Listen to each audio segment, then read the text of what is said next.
The idea for Zoetrope came from a residency I had at the Bill Douglas Museum of Film in Exeter. I became fascinated with the pre-film collection of artefacts which included zoetropes.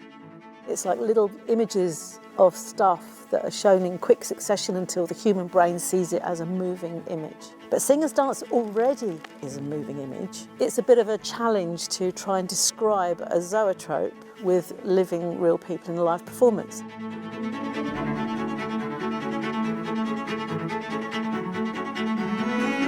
There are three aspects of the show Zoetrope. One is the zoetrope itself, which looks at illusion of movement, where, you know, when you look at a bicycle wheel, first of all, you've got all these different spokes, and then they start to move, and then they get faster until you can't really see them, and then suddenly you see them going backwards, which is an illusion. Then it becomes just a blank blur. The same thing happens in zoetrope, so it gets faster and faster and faster and faster, and then it goes backwards, and then you have this kind of magical little moving, dancing creature.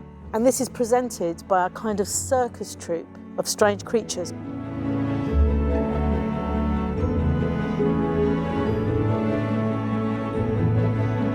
I think making work is the most fun that I could ever imagine. Working with my collaborators and working with my dance collaborators is the most fun. I always think of making work that I would like to see.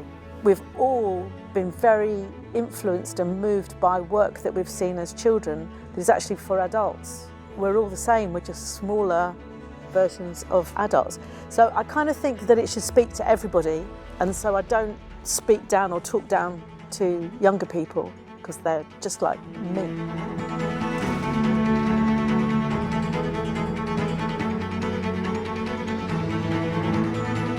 I've chosen imagery and a combination of sound, light and movement that I think is potent and that I think is amusing and rich. I'm not so daft that I think everyone in the world thinks the same as me, but I'm hoping to make something that is very open and a great deal of fun.